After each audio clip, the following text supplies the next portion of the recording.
ही रात की बात है तो इतना कयास क्यों लगाना।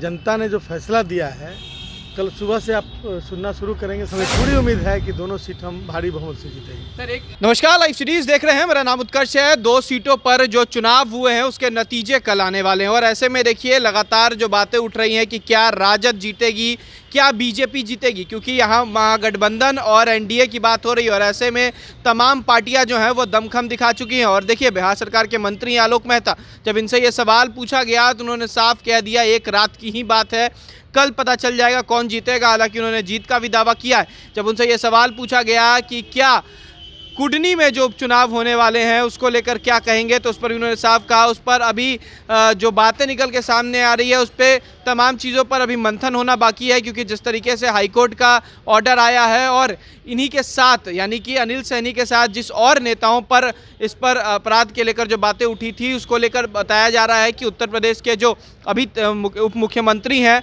उन पर भी ऐसा केस हुआ था, लेकिन उनसे वो केस हटा दिया गया है और केवल अनिल सैनी को दोषी करार दिया गया है। तो इन तमाम चीज़ों पर फिलहाल फैसला लेना बाकी है। क्या कुछ कह रहे हैं आलोक मेहता, पहले पूरा बयान सुने। जब एक ही रात की बात है तो इतना कयास क्यों लगाना।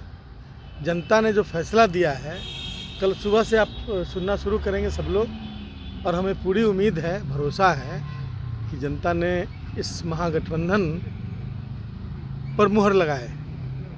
और यह सिर्फ इस महागठबंधन पर मुहर नहीं है, पूरे देश में फिरका परस्त ताकतों के विरुद्ध खड़ा हो रहे समाजवादी सोच की पार्टियों और नेताओं के ऊपर मुहर होगा।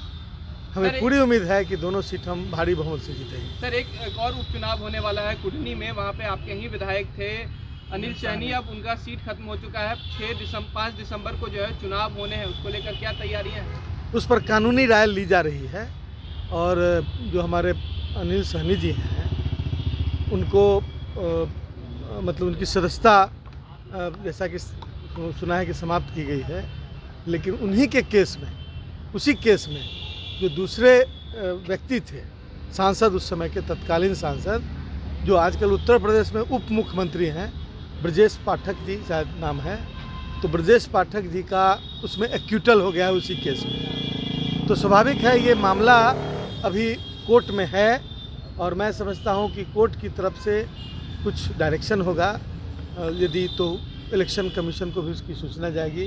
हम ऐसी अपेक्षा करते हैं। यदि नहीं होगा, सब कुछ ठीक होगा, सब कुछ जो चुनाव आयोग ने जो घोषणा की है उसके अनुरूप चलेगा तो फिर पार्टी अपनी तैयारी करेगी। तो आपने सुना किस तरीके से आलोक मेहता जो है वो तमाम चीज़ों को लेकर साफ कह रहे हैं कि कल जो 2 सीटों पर रिजल्ट आने वाले हैं उसको लेकर वो साफ है कि दोनों सीटें जो हैं वो महागठबंधन जीतेगी और ऐसे में अनिल सैनी यानी कि कुडनी की जो बात है उसको लेकर अभी विचार करना बाकी है। देखिए 3 सीटों की बात सामने आ गई थी, हालांकि चुनाव आयोग के द्वारा कुडनी में भी उपचुनाव के तारीखों का ऐलान कर दिया गया है 5 दिसंबर, और अब देखना होगा कि क्या कुछ निकल कर सामने आता है। फिलहाल खबर में सिर्फ इतना ही। आप हमारे साथ बने रहें, हमारे चैनल को सब्सक्राइब नहीं किया है तो जल्द से जल्द कर ले। बहुत बहुत धन्यवाद।